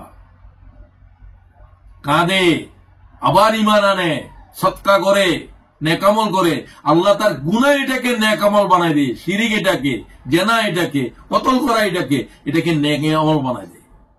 আমি বহু জনের জিজ্ঞাসা করলাম, এটারে আবার নেকামল কেমনে বানায়? অনেকেই বলতে পারলেন না। হ্যাঁ, এটাকে এইভাবে বানায়। এটা যখনই মনে করে তখনই কাঁদে, যখনই মনে করে তখনই কাঁদে। এই 3টা গুনার থেকে বেঁচে থাকাটাই হলো যে গুনার থেকে বেঁচে থাকাটার মান। আর গুলোর কথা পরে, মাত্র 3টা নির্দেশের কথা বলছি। 3টা নিষেধ থেকে বেঁচে থাকাটা, যত নিষেধ আছে সবকিছু, গুনাহে কবিরা 700-এর উপরে আছে, আমি মাত্র 3টা বলছি। আল্লাহ তাআলার নির্দেশও অনেক আছে, আমি মাত্র 3টা বলছি, হাদিস থেকেই বলছি। আর এটা তো কোরআন থেকেই বলছি। সূরা ফুরকান, ওর থেকে যে বললাম যে 3টা, এবং এটার 67 নম্বরের আছে ইল্লা মান তাবা ওয়া আমানা ওয়া আমিলা আমালান সালিহা। যারা এই জাতীয় গুনাহ করার পরে আল্লাহর কাছে কেঁদেছে, আল্লাহ তাকে ক্ষমা করে দেবে। ক্ষমা নিয়ে যান, ক্ষমা ছাড়া কবরে যাওয়ার কোন সাধ্য নাই। এরপরে আসেন,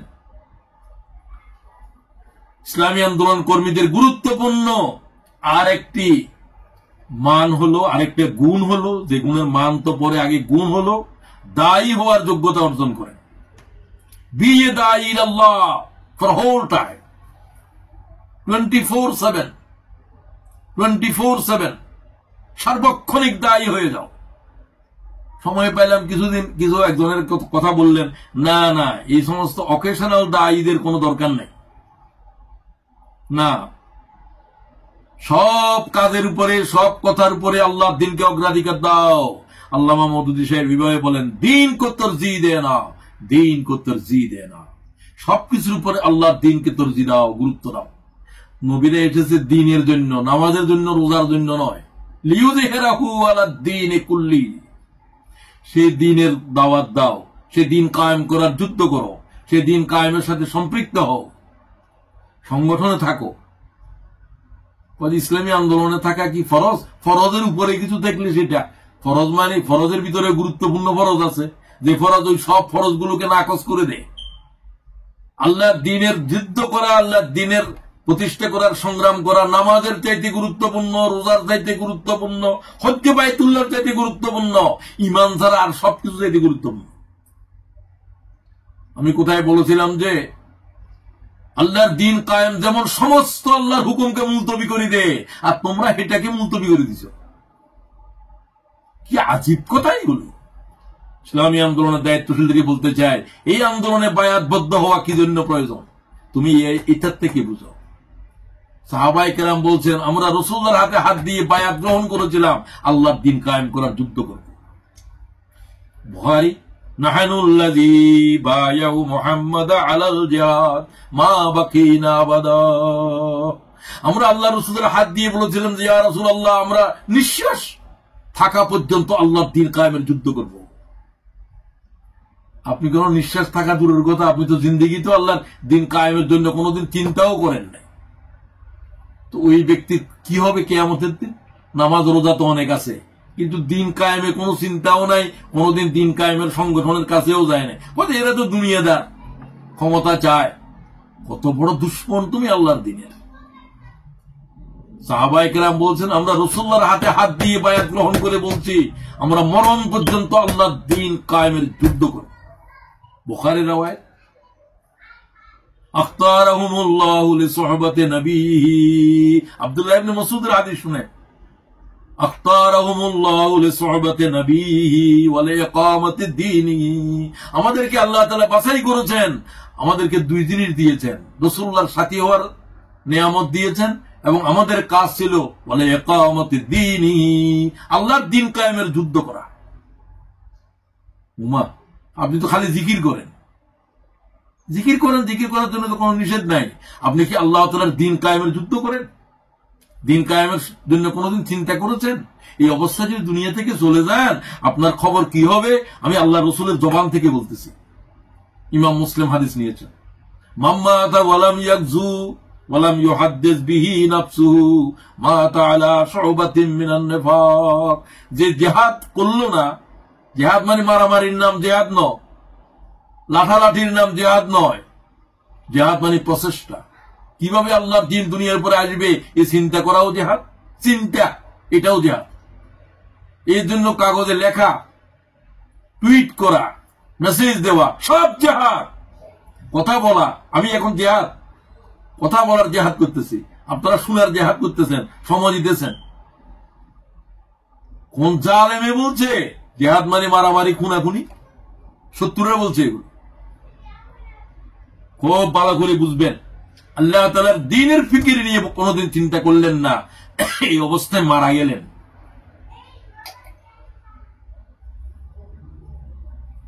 আপনার সম্পর্কে রাসূলুল্লাহ বলেন, মাতা আলা শুবাতিন মিনান নিফাক, ওই ব্যক্তির ঈমানের উপরে মৃত্যু হয় নাই। এই ফতোয়া আমি দিচ্ছি না, মুহাম্মদুর রাসূলুল্লাহ। এই ব্যক্তি নেফাকের উপরে মৃত্যুবরণ করেছে। কারণ জিহাদ যার কাছে নাই, জিহাদের চিন্তা নাই, তার কাছে ঈমান নাই, ঈমান নাই, ঈমান নাই। আমি বলতেছি না, আমি ফতোয়া দেওয়ার কে? ফতোয়া দিবে আল্লাহ এবং তার রাসূল। ওয়াকাল রাসূলুল্লাহ মান জাহাদাহুম বিয়াদিহি ফাহুয়া মুমিন। যে হাত দিয়ে যুদ্ধ করেছে ফিলিস্তিনের মুজাহিদেরা, গাজার মুসলমানেরা, তাদের আজকে জিহাদ হলো কেতাল, তাদের জিহাদ হলো আজ ক্ষেপণাস্ত্র। কারণ তারা শত্রু ওই অবস্থায় তাদের উপরে হামলা করতেছে, তাদের যা আছে তা নিয়ে যুদ্ধ করতে হবে। তাদেরকে এখন দাওয়াতের যুদ্ধ নাই, তাদের এখন লড়াই, হাতের যুদ্ধ। দুই, ওমান জাহাদাহুম বিলিসানিহি, হাত দিয়ে যুদ্ধ করার অবস্থায় নাই। আমি হাজার হাজার মাইল ফিলিস্তিন থেকে দূরে, আমার জন্য, তাদের জন্য কথা বলা, তাদের জন্য অর্থ সহযোগিতা করা, তাদের জন্য টুইট করা, তাদের জন্য সারা দুনিয়ার আজকে বিশ্ববিদ্যালয়ের, আমেরিকার বিশ্ববিদ্যালয়ের ছাত্ররা আজকে যে হাত করতেছে ফিলিস্তিনের মুজাহিদদের জন্য। মুসলমানদের কোন চেতনা আছে? দক্ষিণ আফ্রিকার মানবাধিকার লঙ্ঘনের জন্য আন্তর্জাতিক আদালতে গিয়েছে মুসলমান, তোদের অবস্থা কি? তোদের উপরে খোদার কহর গজব আর কত আসবে? কই হারামাইনের ইমামেরা কোথায়? হারামাইনের খাদেমেরা কোথায়? 35,000 থেকে 40,000 নরনারী, প্রায় 15,000-এর উপরে শিশু শহীদ হয়ে গেছে। তাদের রক্ত কলকল করে বয়ে যাচ্ছে ওই জমিনের উপরে। আপনার একটা আওয়াজও নাই।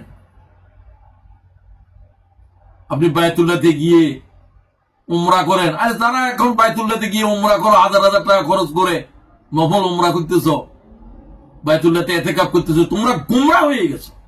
পাকিস্তানের শুধুমাত্র তকি উসমানী বলেছে, যারা এরকম রমজান, এই গত রমজানে তারা বলছেন যে যারা বায়তুল্লাহতে যাওয়ার নিয়ত করেছে লাখ লাখ টাকা খরচ করে, সব টাকা তোমরা গাজার মুসলমানদের জন্য পাঠাও। এই একটা মাত্র মুফতি তমাম দুনিয়ায় আমার কানে এসেছে, পাকিস্তানের তকি উসমান। তিনি বলছেন টাকা ফেরত নাও, তোমাদের জন্য আজ ওয়ামা লাকুম লা তুকাতিলুনা ফি সাবিলিল্লাহি ওয়াল মুস্তাদাফিন মিনার রিজাল ওয়ান নিসা ওয়াল বিলদান। নারীদের চিৎকার, শিশুদের চিৎকার আল্লাহর আরশ কাঁপতেছে রাফার মুসলমানদের জন্য। 25 লক্ষ মানুষ শরণার্থী হয়ে সেখানে এখন হামলা শুরু করেছে। কি জাতির বর্বরী অসভ্য জাতিরা, তাদের বিরুদ্ধে কোনো কথা পর্যন্ত বলা যাচ্ছে না। সুতরাং তাদের বিরুদ্ধে কথা বলার জন্য আজ আল্লাহ তাআলা আমেরিকার সমগ্র বিশ্ববিদ্যালয়ের অক্সফোর্ড ক্যামব্রিজে শুরু হয়েছে আন্দোলন। এই আন্দোলন আল্লাহ ছড়িয়ে দিয়েছে। আপনাকে আমাকে সেই যুদ্ধে শরীক হতে হবে, দ্বীনের দাওয়াত দিতে হবে, দায়ী হতে হবে। দায়ী হওয়ার মান কি? কথা বলতে শিখা, কথার ভিতরে জাদু পয়দা করো। ওয়াইন্না মিনাল বায়ানি লাসায়রা, হুজুর বলেন যে অনেকের কথার ভিতরে জাদু আছে। দায়ী তারাই যাদের কথার ভিতরে জাদু আছে। মৌলানা সাইদি সাহেবের কথা শুনছেন, যাদের কথা শুনলে মানব হৃদয় পাল্টে যায়। আল্লাহ আমাদেরকে সেই জাতের কথা বলার তৌফিক দাও।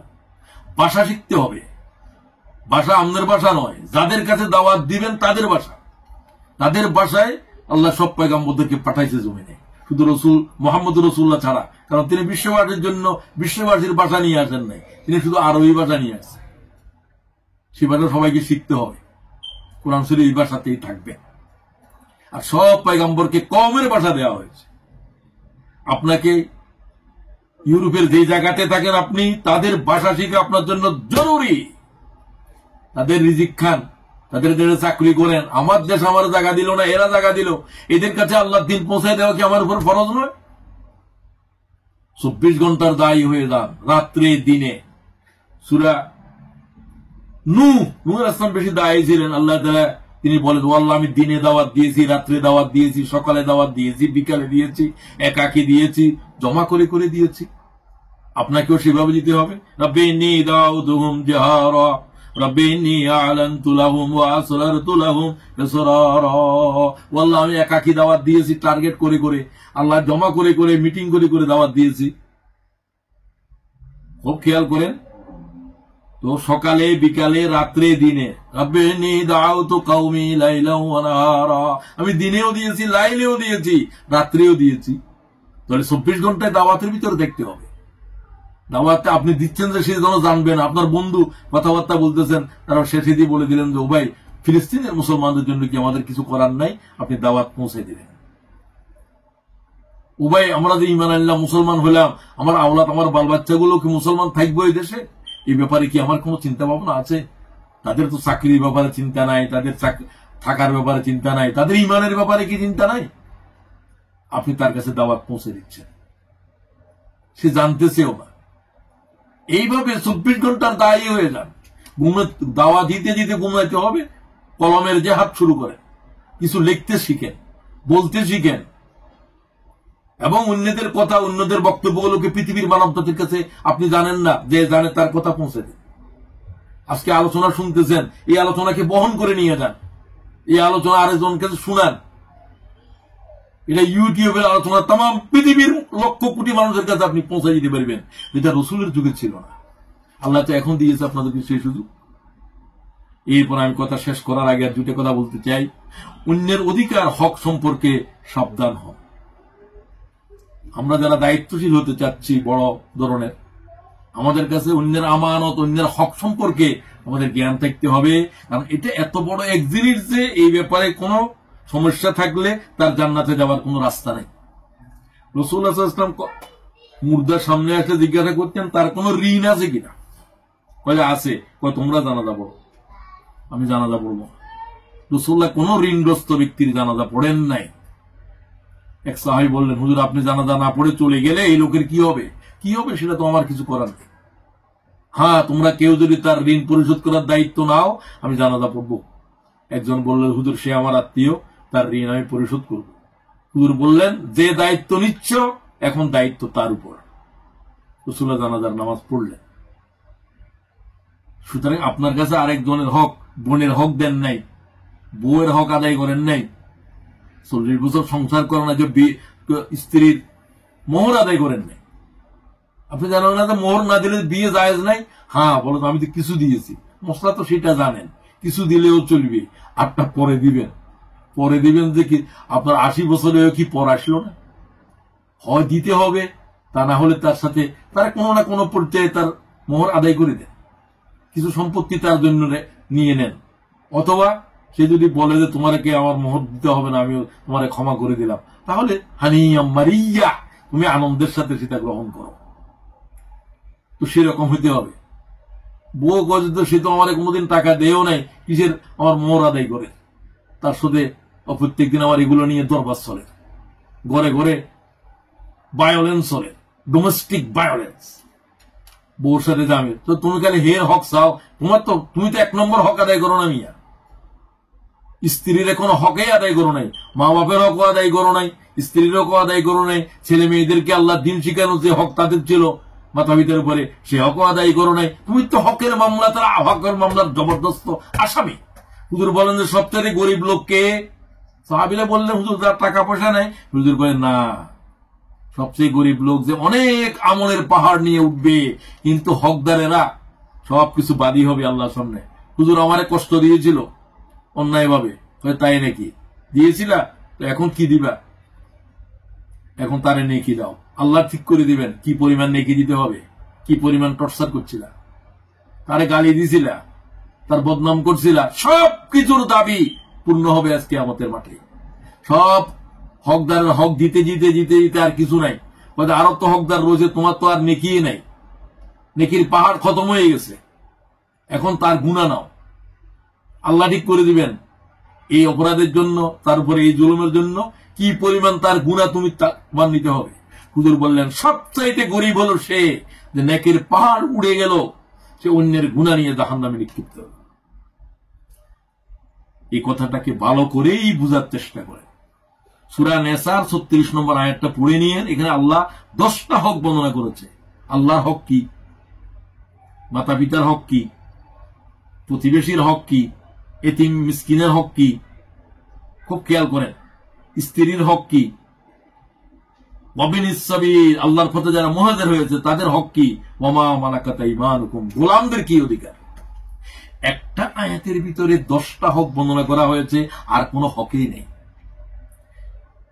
আশ্চর্য যে আমাদের ভাইয়েরা কিসের দর্শ দেয়, কোনদিন তো এই আয়াতের দর্শ দিতে আমি শুনিও নাই। আলহামদুলিল্লাহ, আমি তো কয়েকবারই দিয়েছি, বিভিন্ন ইস্ট লন্ডনে দিয়েছি, তারপরে ইব্রাহিম মসজিদে দিয়েছি, আরো কোথায় কোথায়। তো কোরআন শরীফে এই জাতের একটা গুরুত্বপূর্ণ আয়াত আছে, আপনার এলেম আছে। কোরআন কি সেভাবে পড়েছি? খালি খতম করে। কোরআন শরীফ খতম করার বিমারের থেকে আল্লাহ আমাদেরকে ফানা দাও। কোরআন শরীফ এটা খতম করার কিতাব নয়, এটা বুঝার কিতাব, আমল করার কিতাব, বিশ্বাস করার কিতাব। সাহাবীদের ভিতরে 1.5 লক্ষ সাহাবীর ভিতরে 50,000 সাহাবী কি হাফেজে কোরআন ছিল? 1 লাখ তো দূরের কথা। এটা দরকারি নয়, হলে ভালো, না হলে নাই। কোরআন শরীফ জানা তো ফরজ। কোরআন শরীফের আয়াতের হাফেজ হও। আল্লাহ কি বলছেন কোন আয়াতের ভিতরে? তো আমি এই প্রসঙ্গ শেষ করতে চাই।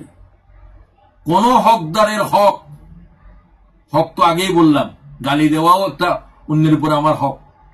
এক মুসলমানের উপর আরেক মুসলমানের 6টা হক আছে। এগুলো আলোচনা করার তোমার সময় নেই, এগুলো আপনি বুঝে নিয়ে। এরপরে বলতে চাই, আল্লাহ তাআলা ইসলামী আন্দোলন কর্মীদের সবচেয়ে বড় গুরুত্বপূর্ণ গুণ হলো তাকওয়া অর্জন করা। এর মান কি? এর মান কি? তাকওয়ার মান কি?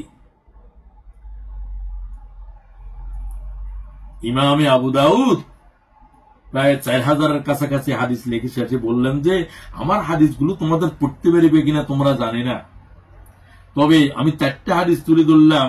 আমি তো সবটা বলতে পারবো না, একটাই শুধু বলবো। এই 4টা হাদিস অন্তত পড়ে নিও, আর 4000 হাদিস না পড়লেও। তার ভিতরে একটা কি? এই একটা তাকওয়ার উপরে। তো তিনি বললেন সেটা কি? সেটা হলো যে আল্লাহ তাআলা আমাদের জন্য সুস্পষ্ট হালাল এবং হারাম নির্দিষ্ট করেছেন। হাজা হালাল হাজা হারাম। আমাদের কাজ হবে হালাল গুলো গ্রহণ করা, হারাম থেকে বাঁচিয়ে থাকা। আর কিছু আছে হালাল হারামের মাঝামাঝি, আল হালালু বাইয়িনুন ওয়াল হারামু বাইয়িনুন ওয়া বাইনাহুমা মুশতাবিহাত। আর কিছু আছে হালাল হারাম মাঝামাঝি মাঝামাঝি মাঝামাঝি, হালালেরও গন্ধ আছে, হারামেরও গন্ধ আছে। এগুলো কি করবে? এগুলো তো বেশি। আল হালালু বাইয়িনুন ওয়াল হারামু বাইয়িনুন ওয়া বাইনাহুমা মুশতাবিহাত। আল মুত্তাকি মান ইয়াত্তাকি মিনাশ শুবহাত। মুত্তাকি হচ্ছে তারাই যারা সন্দেহজনক জিনিস থেকে বাঁচিয়ে গেছে।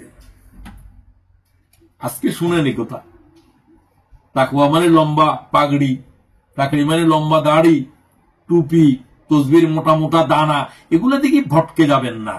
এগুলোর নাম তাকওয়া নয়। আত-তাকওয়া হাহুনা ওয়া ইশারাতু ইলা কলবি রাসূলিল্লাহ। রাসূলুল্লাহ সাল্লাল্লাহু আলাইহি ওয়াসাল্লাম কলবের দিকে ইশারা করে বললেন, তাকওয়া এখানে, তাকওয়া এখানে, তাকওয়া এখানে। বাম স্তনের দিকে ইশারা করলেন। সুফিরা বলে বাম স্তনের 2 আঙ্গুল নিচে কলব আছে। কলবের ভিতরে আল্লাহর ভীতিকে জাগ্রত করো। তাকওয়া প্রত্যেকটা খানার দানার ভিতরে আছে, প্রত্যেকটা কদমের ভিতরে তাকওয়া আছে, চোখের প্রত্যেকটা পলকের ভিতরে তাকওয়ার মশলা আছে। আপনি তাকওয়া কি বুঝছেন? দানা খাচ্ছেন যে সেটা হালাল না হারাম, তাকওয়া। আমি যাচ্ছি যে সেই পথের কদম দিচ্ছি, যে পথে, সেটা কিসের পথ? সেটা কি গুনার কাজে না নেকের কাজে, না সময় অপচয় করার, আড্ডাবাজি করার? এটার জন্য যত কদম দিয়েছেন সমস্ত কদমের ভিতরে গুনাহ গুনাহ গুনাহ দেখা যাচ্ছে। প্রোগ্রামের জন্য যত কদম দিচ্ছেন প্রত্যেক কদম আপনি আল্লাহর দ্বীনের পথে আসতেছেন। সুতরাং আপনার প্রত্যেক কদমের ভিতরে তাকওয়ার প্রশ্ন আছে, প্রত্যেক দানার ভিতরে তাকওয়ার প্রশ্ন আছে, প্রত্যেক চোখের পলকের ভিতরে তাকওয়ার প্রশ্ন আছে। তাহলে তাকওয়া তো কোনো একটা জিনিসের নাম নয়। শুধু মনে করতেন 30 দিন রোজা রাখছেন আপনি মুত্তাকি হয়ে গেছেন, না। আল মুত্তাকি মান ইয়াত্তাকি মিনাশ শুবহাত। রাসূলুল্লাহ বললেন, সন্দেহজনক জিনিস হারাম থেকে বেঁচে গেলেও মুত্তাকি নয়। সন্দেহজনক জিনিস খাওয়া, সন্দেহজনক জিনিসের দিকে তাকানো, সন্দেহজনক জিনিস গ্রহণ করা, সন্দেহজনক হারাম হালাল দুইটাই আছে মনে হয়, এই জাতের জিনিস থেকে যতক্ষণ দূরে থাকতে পারবো না ততক্ষণ আমি মুত্তাকি হই নাই। এটা হলো মান। জুব্বাওয়ালার পাগড়িওয়ালার পিছনে ঘুরেন মিয়া, তাকওয়া তো চিনেন নেই আপনি। শয়তানের পাগড়ি তো এর চাইতে বড়। কোথায় কোন দেশে, পাকিস্তানের সম্ভবত 14 বছরের ইমাম শিখ, বহুদিন পরে কেমনে ধরা পড়ছে যে সে হলো তো গোয়েন্দা শিখ। 14 বছর পর্যন্ত জুমা মসজিদের ইমামতি করে, কি লেখাপড়া করিয়ে আসছে, আরবি ফার্সি চিন্তা করে। তো তার দাঁড়িয়ে দেখে, পাগড়ি দেখে আপনি তো তার কিছু বুঝার কোন উপায় তো নেই, সে তো মুসলমানই না। তো সুতরাং আল্লাহ তাআলা বলছেন যে তোমাদের ভিতরে খোদাভীতি সৃষ্টি করার জন্য সিয়াম, লাআল্লাকুম তাত্তাকুন। ফরজ সিয়াম, নফল সিয়ামও কিছু করেন। প্রত্যেক সপ্তাহে 2 দিন রোজা করেন, মাসে 3 দিন রোজা করেন। আলহামদুলিল্লাহ লন্ডন শহরে তো অনেকেই করে, আমাদের পরিবারে করে, আমরাও চেষ্টা করি, আপনারাও করেন। রাসূলুল্লাহ সাল্লাল্লাহু আলাইহি ওয়াসাল্লাম বলছেন, হুজুর আপনি সোমবারে বৃহস্পতিবারে কেন রোজা রাখেন? সোমবার আমার জন্মদিন, আমার নবুয়ত হয়েছে সোমবারে, সোমবারে আমি ইন্তেকাল করব। আল্লাহ আমার আমল নামাও সোমবারে দেখে, প্রতি মানুষের সপ্তাহে 2 দিন এবং বৃহস্পতিবারে। এখন কারো জন্মদিন পালন করলে আপনি করেন যে ইসলামী আন্দোলন একদম খারেজ হয়ে গেছে। রাসূলের নিজের জন্মদিন করে সোমবার আমার জন্মদিন, আমি এই জন্য রোজা রাখি। আপনি কি বুঝলেন? খালি বাড়াবাড়ি বাড়াবাড়ি বাড়াবাড়ি, বলে মিয়া জন্মদিন পালন করো, কি ইসলামী আন্দোলন করো। আমি বললাম যে তুই ইসলামী আন্দোলন তুই কি বুঝস বেড়া? আমিও তো জন্মদিন পালন করি মাঝে মাঝে। বলতে আমার 72 জন্মদিনের আজকে 73। আমি আজকে ভাবতেছি যে আমি আল্লাহর কাছে কি প্রস্তুতি নিয়ে যাচ্ছি, তোমরাও শুনো, আমার পরিবারকেও শুনো। তো আমার জন্মদিন পালন করা তো তাদের জন্য, সকলের জন্য হেদায়েতের মিশন। তো আমি আমার নাতির জন্মদিনেও সেগুলা বলতেছি, তারা কিভাবে তৈরি করতে হবে। জন্মদিনে একটা উৎসব করলে তো সেটাকে তুমি ভালোভাবে করলে তোমার কি ঈমান চলে যাচ্ছে নাকি? রাসূলুল্লাহ বললেন যে আমার জন্মদিনে আমি রোজা করি, এই দিন, এই সোমবারে আমার জন্মদিন, এই সোমবারে আমি পৃথিবী থেকে যাব, এই সোমবারে আল্লাহ তাআলা আমাকে নবুয়ত দিয়েছে। আসল কাজের কোনো দেখা নাই, যেটা অপ্রয়োজনীয় সেটা নিয়ে বাড়াবাড়ি, সেটা নিয়ে বাড়াবাড়ি। শিরক বুঝে না আজও, আল্লাহর দ্বীন কায়েমের যুদ্ধ বুঝে না আজও, জিহাদ বুঝে না আজও। তো সুতরাং খালি এমনি আলে হাদিস হয়েছে, খালি কি হয়েছে, সলফি হয়েছে, মাথা মুন্ড হয়েছে, মুসলমানও তো হয় না আজও। সুতরাং আমি রোজা পালন করার জন্য বলছি, হুজুর পাক সাল্লাল্লাহু আলাইহি ওয়াসাল্লাম বলেন, যে ব্যক্তি একটা রোজা আল্লাহ তাআলার জন্য রেখেছে, একটা রোজা, মান সামা ইয়াউমা ফি সাবিলিল্লাহ, আল্লাহর রাজি করার জন্য সোমবারে আমি রোজা রইলাম, আমার আমল নামাজকে আল্লাহ দেখবেন, বিশদবারে দেখবেন। হুজুর বলেন, বা'আদাল্লাহু ওয়াজহাহু আনিন নার ৭০ খরিফা, জাহান্নাম তার থেকে ৭০ বছর দূরে চলে যাবে একটা সিয়ামের জন্য। জাহান্নাম থেকে বাঁচার জন্য দুটা নুসখা শুনেন, একটা হলো সিয়াম আর একটা হলো সদকা। ইন্তেকালের মুহূর্তে বলবো যে আমার আল্লাহ কিছু সময় দিয়ে সদকা করার জন্য, আমি দেখতেছি আখিরাতের সংকট সদকার ভিতরে। এত বকিল 10টা টাকাও মাসে দিতে পারে না, কি সদকা করবে?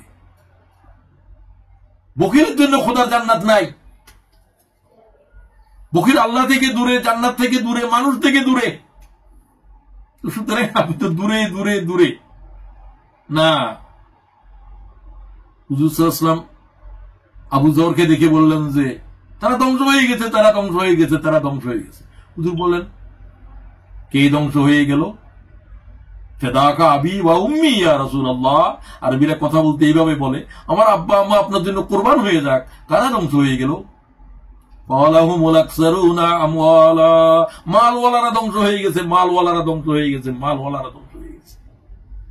আবু যর চোখ বড় করে ফেললেন। আবু যরের কাছে কিচ্ছু ছিল না, তিনি আগামী দিনের জন্য কিছু সঞ্চয় করা জায়েজ মনে করতেন না। ওই সাহাবী আবু যর, কমিউনিস্টরা কয় যে আমরা আবু যরের অনুসারী। আচ্ছা যাই হোক, কি অনুসারী? তারপরে রাসূল বলেন, ইল্লা মান ক্বালা হাকাযা ওয়া হাকাযা ওয়া হাকাযা, তারা ছাড়া যারা মাল আছে, মালদারদের ভিতরে তারা ধ্বংস হলো না, যারা মালকে শুধু ভাগ করতেছে, এটা আমার পরিবারের জন্য, এটা আমার আব্বা আম্মার জন্য, এটা আত্মীয় স্বজনের জন্য, এটা আল্লাহর দ্বীনের জন্য, এটা মুজাহিদদের জন্য, এটা যারা কারাবন্দী আছে, যারা শহীদ হয়ে গেছে তাদের আওলাদদের জন্য। ইল্লা মান ক্বালা হাকাযা ওয়া হাকাযা ওয়া হাকাযা, এরা ছাড়া। সুতরাং বুঝা গেল, মাল থাকা কত বড় ইবাদত। মাল, এটা দিয়ে কত কাজ করতে পারেন, কোরবানি দিতে পারেন, হজ করতে পারেন, এগুলো তো মালদারের উপরে খরচ। বকিলের উপরে কি? বকিল খালি টাকা জমা করে আর হিসাব করে। ওয়াইলুল লিকুল্লি হুমাযাতিল লুমাযাতিল ইল্লাযী জামাআ মালাও ওয়া আদ্দাদা, খালি জমা করে আর বলে যে এখন আমার অ্যাকাউন্ট কত, এখন ট্রিলিয়ন চলে, এগুলা থাকবে, তুমি কবরে যাবে শূন্য হাতে। বকিলের আওলাদেরাও বকিল হয়। তো সুতরাং আমি আলোচনা শেষের দিকে চলে যেতে চাই। শেষ কথাটা বলতে চাই, ইসলামী আন্দোলনের কর্মীদের গুরুত্বপূর্ণ একটা গুণ হলো রাতের শেষের আহাজারি, ক্রন্দন, তওবা, তাহাজ্জুদ, সব একটার ভিতরেই আছে। ফাইযা কানাল লাইলু কানু রহবানা। ও আব্দুল্লাহ ইবনে ওমর, কাতাদা বললেন, তোমার আব্বাদের আম্মাদের রাত কেমন করে যেত যারা প্রথম যুগের মুসলমান? আমরা তো তাদেরকে দেখি নাই, তোমাদেরকে দেখছি। তো কি বললো?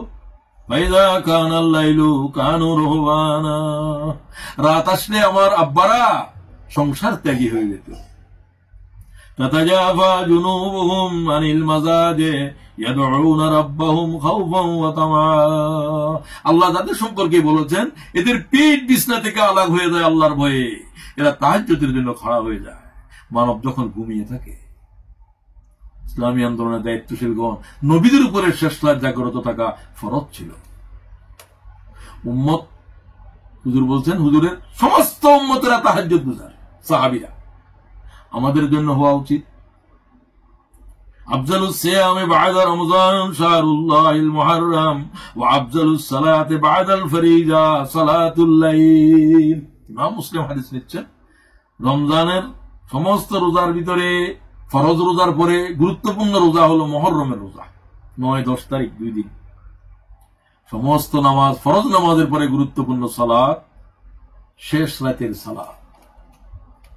অভ্যাস করেন ভাইয়েরা বোনেরা, প্রতিদিন না পারলে নিয়ত করে শুইবেন যে আল্লাহ আমার জাগ্রত করে দেবে। তো জাগ্রত যারা নিয়ত করে তাদের কিন্তু জাগায় দেয়, এটা তো একবারে নিজেদের জীবনে দেখেছি, আপনাদের জন্য বলছি। والذين يبيتون لربهم سجدا وقياما, আমার প্রিয় বান্দারা শেষ রাত আমার ভয়ে কাঁদে, সিজদার ভিতরে লুটিয়ে থাকে, দণ্ডায়মান থাকে আল্লাহর হুজুরে, সিজদার ভিতরে লুটে পড়ে। সুজ্জাদা ওয়া কিয়ামা, ভাই বোনদেরকে বলতে চাই, শেষ রাতের জাগরণ এর কোনো বিকল্প নাই আল্লাহর নৈকট্য হাসিল করার জন্য। এ সময় আল্লাহ তাআলা প্রত্যেক বান্দাদেরকে ডেকে বলে, ইয়ানজিলু রাব্বুনা তাবারাকা ওয়া তাআলা কুল্লু লাইলাতিন ইলা সামাইদ দুনিয়া, প্রত্যেক রাতের ভিতরে একটা কদরের রাত আছে, সময় আছে। যখন রাতের 3 ভাগের 1 ভাগ বাকি থাকে, আল্লাহ তাআলা তখন জমিনের শেষ আকাশের দিকে ডাক মারে, প্রত্যেকের ঘরের দরজায় উপরে এই আঘাত, আল্লাহর এই আওয়াজ পৌঁছে যায়। মানব এবং জিন ছাড়া तमाम মখলুক আল্লাহর আওয়াজ শুনে। কি বলে? মাইয়াদউনি ফাস্তাজিব লাহু, আমার কাছে কি চাওয়ার কেউ আসো, আমি দিতে এসেছি। মাইয়াসআলুনি ফাউতি লাহু, ছেলে নাই, মেয়ে নাই, উঠা নাই, সেটা নাই, কার কি নাই আমার কাছে বল, তোকে দিব আমি। মাইয়াগফিরুনি ফাগফির লাহু, গুনাহগার কেউ আসো, গুনাহ মাফ চাও, তোরে মাফ করতে আসছি। সবসময় আমরা আল্লাহকে ডাকি, রাতের শেষে আল্লাহ আমাদেরকে ডাকে, আর আমরা তখন ঘুমাই থাকি।